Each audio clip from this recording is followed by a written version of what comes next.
লাচুং ছাড়ার সময় বুকের ভেতরে একরাশ ভারী হাওয়া জমে থাকে। পাহাড়ের এই ছোট্ট গ্রামটা, তার নীরবতা, তার নির্মল সৌন্দর্য সবকিছু যেন হৃদয়ে গেঁথে গেছে। কিন্তু যেতে তো হবে, আমরা তো যাযাবর। কিন্তু একই সঙ্গে একরকম অদ্ভুত উত্তেজনাও কাজ করছে ভেতরে। আরেকটা নতুন জায়গা দেখার, লাচেন, আরেকটি পাহাড়ি শহর, আরেকটি স্মৃতির ঠিকানা। 11 বছর পর আবার সেই পথ ধরে লাচেনের দিকে যাত্রা। সেই পুরনো রাস্তা, সেই পরিচিত পাহাড়ির বাঁক, কতটা চিনতে পারবো আমি এবার? মনে পড়ে যাচ্ছে ছোট ছোট বাড়িগুলোর রং, সেই কাঠের জানালা, আর জানালার বাইরে মেঘেদের আনাগোনা।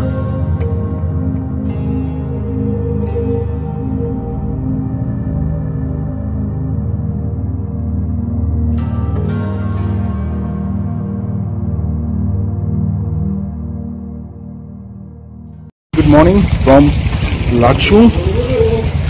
টাইম হচ্ছে এখন কটা বাজে? 8:22। আমাদের 8টায় বেরোনোর কথা, কিন্তু কালকে রাত্রি থেকে কন্টিনিউয়াসলি বৃষ্টি হচ্ছে, continuously.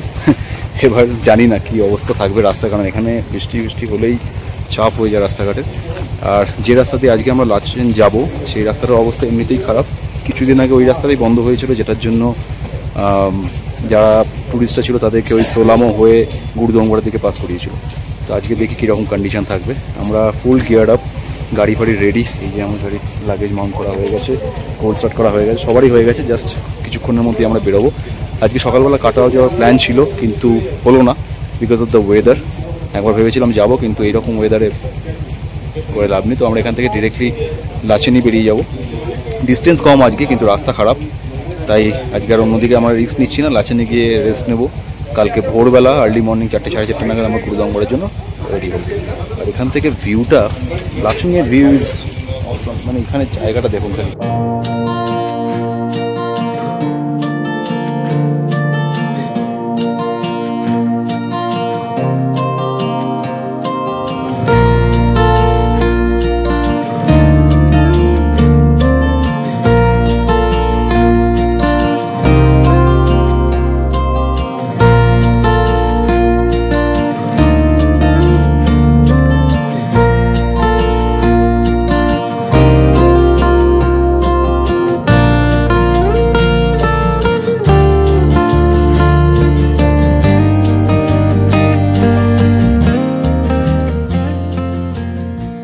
Well, here we are, the entire line up. Lachen থেকে বেরিয়ে গেছি আমরা। চুংথান থেকে আর 11 কিলোমিটার দূরে আছি। আর চুংথান থেকে 11 কিলোমিটার দূরে আসার পরে আমরা পেলাম হচ্ছে এই জায়গাটা। অমিতাভ দর্শন ফল।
আমরা এখনো চুংথান পৌঁছাতে পারিনি। চুংথান থেকে 9-10 কিলোমিটার দূরে আছি। রাস্তাটার কন্ডিশন হচ্ছে ঠিক এরকম। একটা বিশাল বড় ওয়াটারফলস এখানেও রয়েছে, যেটা থেকে জল পড়ছে বিশাল জোরে। and this is the condition. ওইখানটা থেকে ওই জায়গাটা থেকে একটা বিশাল বড় ওয়াটারফল পড়ছে। সবাই লাইন দিয়ে দাঁড়িয়ে একটু একটু করে বেরোচ্ছে। গাড়িগুলোকে ছাড়া হলো, আমাদের 3-4টে বাইক বেরিয়েছে এখন আপাতত। এই যে ওখানটা থেকে দেখুন জলের একটা বিশাল জোরে একটা ওয়াটারফল পড়ছে। চারপাশের ভিউটা হচ্ছে এরকম।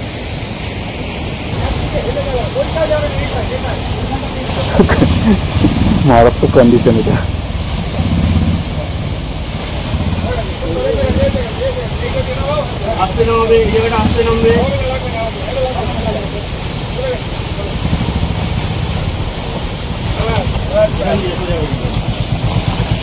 আচ্ছা ব্যাগটা টাচ করো, ব্যাগটা টাচ হবে একটু এদিকে ঘেসে।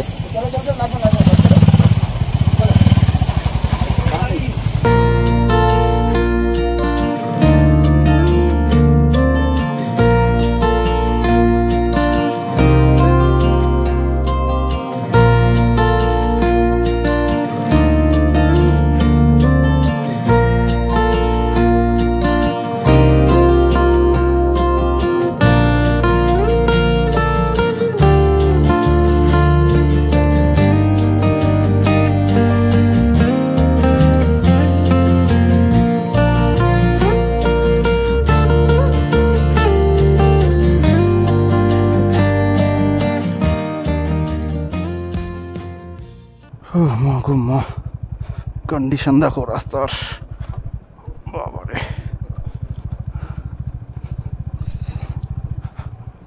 ভেরি রিস্কি ভাই।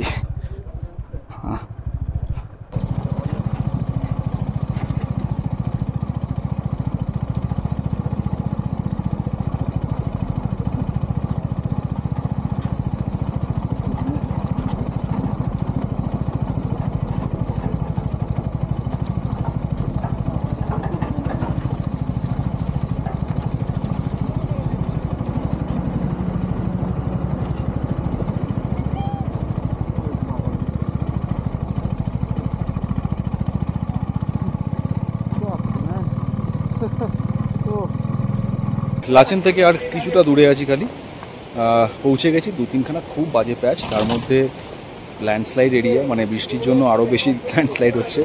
ওখানকার লোকগুলো যারা কাজ করছে তারাই বলে তাড়াতাড়ি করে পাড়ন এরকম একটা ব্যাপার আর কি। এখন এরকম একটা ছোটো রেস্টুরেন্ট কাম মানে ক্যাফে টাইপের ইয়েতে দাঁড়িয়েছি, কফি চা ফা খাবো। আজকে ডিস্টেন্স খুব কম ছিল, সেই জন্য আর তাড়াহুড়ো নেই, আমরা কিছুক্ষণ পরেই পৌঁছে যাবো লাচেনে। তারপর তার কিছু করার নেই।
হচ্ছে এখন আমরা বানসই ব্রিজে, লাচেন ঢোকার একটু আগে। কন্টিনিউয়াসলি বৃষ্টি হচ্ছে, কোনো রকমভাবে কিছু করতে পারছি না, বাট এই ব্রিজটা অসাধারণ, আর ব্রিজের পাশের ভিউ তো আরও অসাধারণ।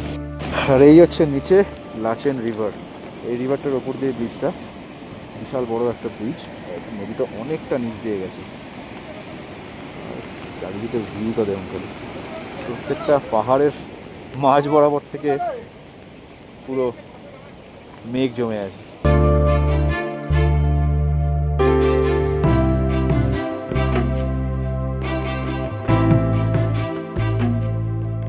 এরকম অনেক ভালো রাস্তা আর কিছু ভয়ঙ্কর রাস্তা পেরিয়ে অবশেষে আমরা পৌঁছালাম লাচেন। আর পরিবর্তন প্রথম দেখায় যেটা বুঝতে পারলাম, সেটা হচ্ছে রাস্তার দুধারের জায়গাটা অনেকটাই ফাঁকা ছিল 11 বছর আগে। অল রাইট, তো লাচেন পৌঁছালাম হচ্ছে 1:30টার সময়। এই লাচেনে হোটেলে দাঁড়িয়ে আছি। আমরা আছি হচ্ছে হোটেল রয়্যাল ক্যাসেলে। এখন অবধি কিছু খোলা হয়নি, রুম ফুম ক্লিন হচ্ছে, এখন অবধি লাগেজ ফ্যাগেজ ওখানে হয়নি। বাট এখানে পার্কিংয়ের সমস্যা, যেরকম জানেন সরু জায়গা, তো কিছু কিছু গাড়ি আমাদের এই নিচে ফিচে রাখা হয়েছে, কিছু ওইখানে রয়েছে, কিছু ভেতরে রয়েছে, ছড়িয়ে ছিটিয়ে দূরে ফুলে রয়েছে, ওরকম করে রাখা হয়েছে।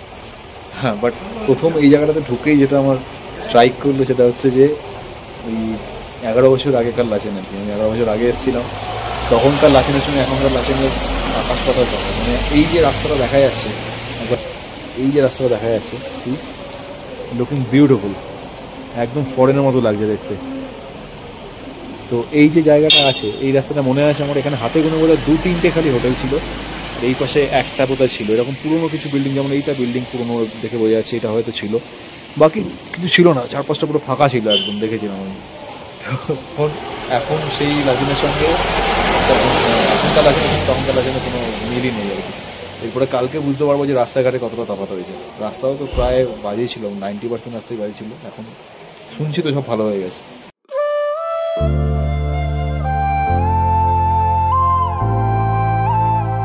এভাবেই জানলার বাইরে মেঘেদের আনাগোনা দেখতে দেখতে কখন যে দুপুর থেকে সন্ধে গড়িয়ে এলো সেটা টেরও পেলাম না।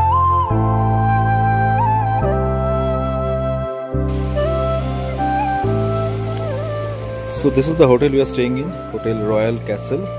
আর এই হচ্ছে আমাদের গাড়ির লাইন, সব কটা গাড়ি এখানে ধরেনি, এখানে কয়েকটা, ওখানে কয়েকটা, এখানে কয়েকটা, আরও ভেতরে কয়েকটা রয়েছে, ওই রাস্তার ধারে কয়েকটা আছে। আর রাতের লাচেন হচ্ছে অনেকটা এরকম। এই জায়গাটা খুব সুন্দর লাগছে, পুরো ইউরোপিয়ান জায়গার মতো দেখতে লাগছে একদম। মেঘ ঢুকে গেছে, সারাক্ষণ ধরে বৃষ্টি হচ্ছিল, জাস্ট একটুখানি আগে কিছুক্ষণ থেকে থেমেছে, পুরো পুরো মেঘে ঢেকে গেছে।